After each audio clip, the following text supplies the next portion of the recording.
I do want to say thank you to my vice dean and compatriot and partner in crime for handling that onerous task. I did time of 6 days in a Chinese hospital to get out of that, and so, but please know that I'm so happy to again be a part of what it is that you're going through today. Before I give you my charge, I want to just add one addendum to what Winnie Chow said about having something like 60,000 alums to be a part of a community that you're joining. Somewhere in this line, we don't know exactly what number, but we crossed the 250,000 person threshold. 250,000 alums of the George Washington University. That's an amazing number.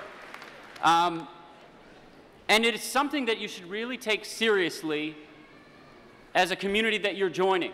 You're joining a community that is a truly global community of 250,000 people who we look to support and to be excited about and to be engaged with what we are doing. And so remember that for me, the next phase of my interaction with you is going to be looking to you for advice and to thoughts about not only how your experience was here, but also how you envision our school to be, because we are just in the process of continuing to become as great as we can possibly be.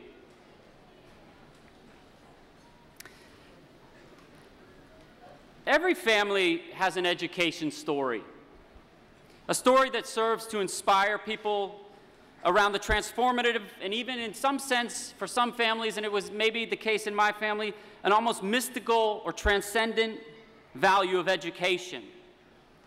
For my family, that was a story about my grandfather, and I'm sure many of you have a similar kind of story in your lives. Born in 1915 and sent away at the age of 5 to live with his grandmother because his parents couldn't afford to have him. He went to a family that was a farm family to its core, and he could have just become another farmhand. But for whatever reason, the matron of this family, a pretty poor family in Midwest America, believed obsessively in education, and she believed in him. For some reason, he inspired her. And she didn't let him work in the field. She sent him to, so this is one of those stories where, you know, you walk 4 miles to and from school on shoes that are made out of an inner tube tire and canvas and all of the things that I'm sure are embellished over the years.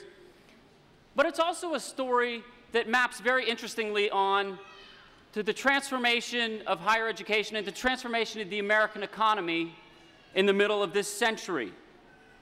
It was a story about post-Depression and post-war America, the GI Bill, the expansion of higher education, and this lowly farm kid ending up, lo and behold, as a professor at a new college in the West called Arizona State University. That was 1956. Now, this story was told over and over in my family, and it became lore. And it was a story that inspired us all to dream big. When I was a college student, the age of some of you are a little bit younger, and was dreaming about going on this fool's errand to become a China scholar and trying to figure out how I would string together enough resources to live in China for a year, it was my grandfather that I called and talked to him about what the possibilities were and ultimately help in finding my way there. And it's probably a large part of the reason that I stand in front of you today. So deep is my belief in the transcendent value of education. Now, as you move from this stage of education to the next phase of your lives, we hope your experience here has been transformative, maybe even transcendent for some of you. But the world you enter is so much different than the world my grandfather entered in 1956. More competitive, more global, more uncertain. And the last 3 years have been, to say the least, economically challenging. The unemployment rate still hovers at around 8% nationally. It's about 10% in DC, and we know that the unemployment rate isn't even the whole story because the joblessness rate is really the number that we should care about. There's been a seismic shift in the structure of the global economy, and it's left enduring questions about the nature and security of work and careers in the U.S. system. Are we ready for that future? And on top of that, and I've become acutely aware of this living in Washington, you would think living in New York I would have been aware of this, but here you're ever more aware than I even dreamed of what the political system is like, and sometimes the political system feels a little broken at times. And sometimes it feels a little bit like the shining city on the hill is, if not losing its luster, at least it's facing challenges both at home and abroad. Further, there are challenges in higher education. We feel challenges from the transformation of online awareness, the for-profit sector, even the value proposition of what we're offering. Business schools themselves have faced these challenges because some business schools, I think, over the last 30 years have been a little bit too removed. So it was into this moment and into this challenge that I was so happy to be chosen and given the opportunity to be a part of a business school that dreams of something different. We dream of actually being a business school that is first and foremost embracing of the intersection of business and society. We believe very deeply, and we hope we have helped you believe this, that business can be the greatest force for innovation, change, and good in society if we train leaders to be the next generation of ethical business leaders, and we train them to think deeply about how to actually answer that charge.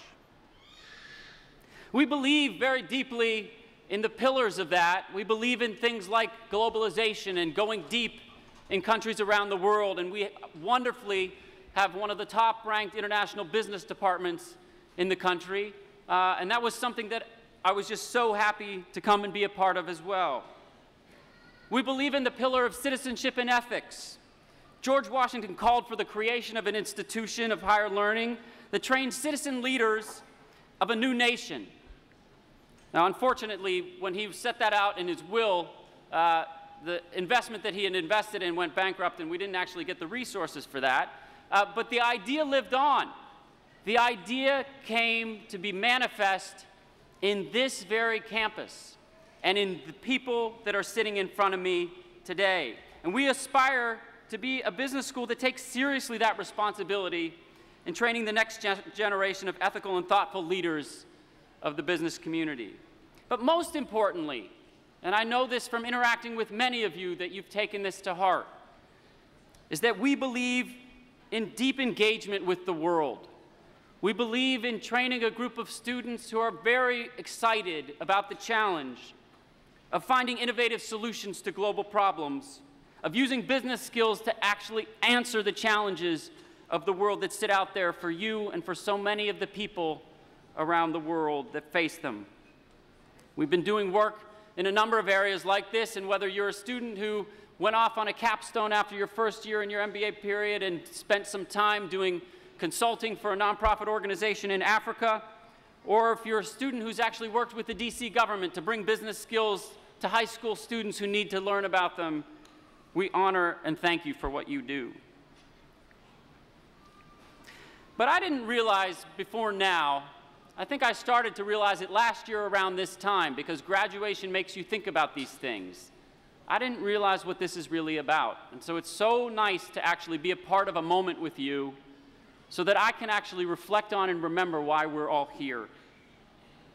It's very easy when you're a dean or an administrator or even faculty members, because faculty members support so many of the initiatives that we have. You can get caught up in and obsess over rankings. You can think about strategic things that will make you distinctive. And you kind of lose track of why we're doing this. Why are we doing this? Why are you here?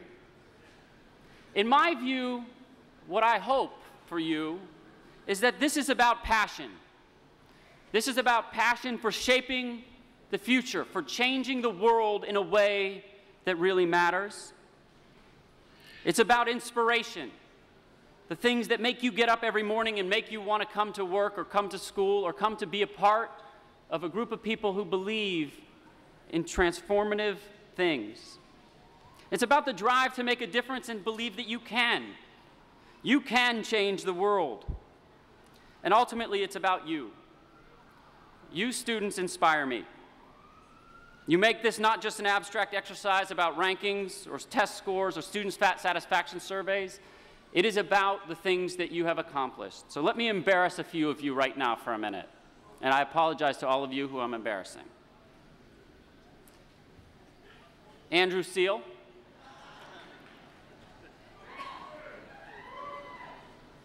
Andrew came to us from the Marine Corps.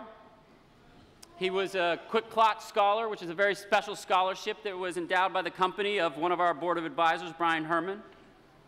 He has a deep passion for energy and sustainability.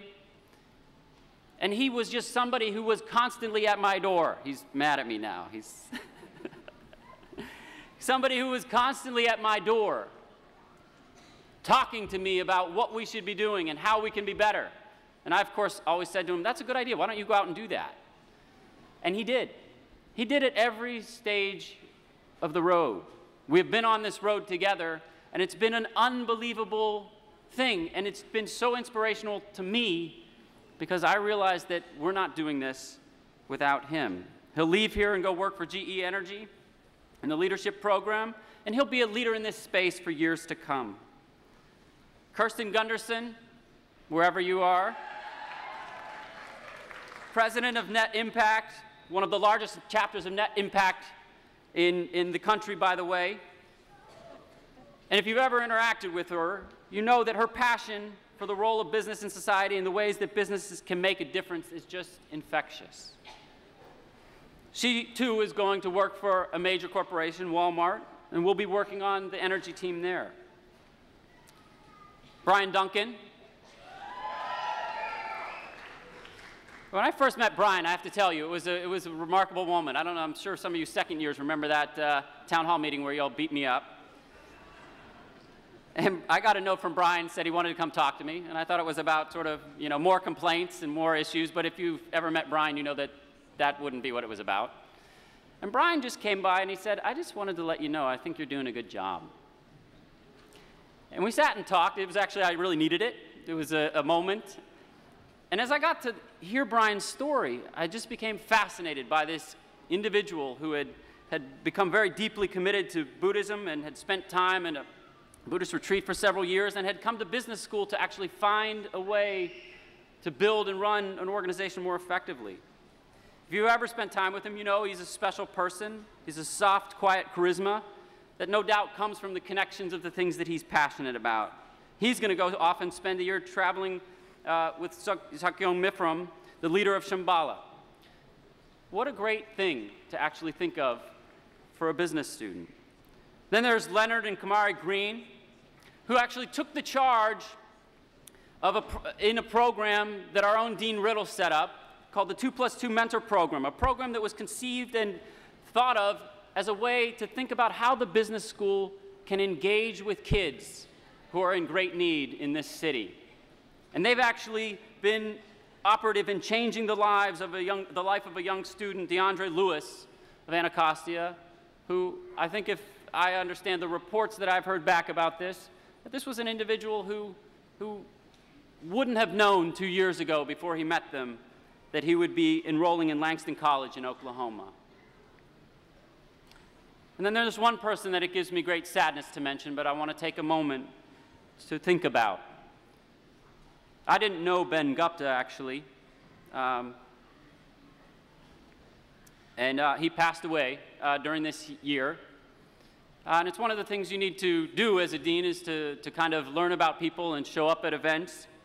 Actually happened at his event, the memorial we had for him. I was so moved by all the students that came and spoke, by Secretary Clinton and President Clinton who came and spoke. And they talked about this student who had such a zest for life and such a desire to use his business and law degrees to change the world. And I was moved, literally to tears in that event, because it just meant so much to actually understand how this individual, who I never knew, had touched so many lives and had believed in the ideals that we like to think about as our school living up to. In honor of Ben, Brian, Kirsten, Andrew, Leonard, and Kamari, and every single one of you, I want to say this. You make us proud. You inspire us. You are the reason that we on this stage do what we do. Thank you.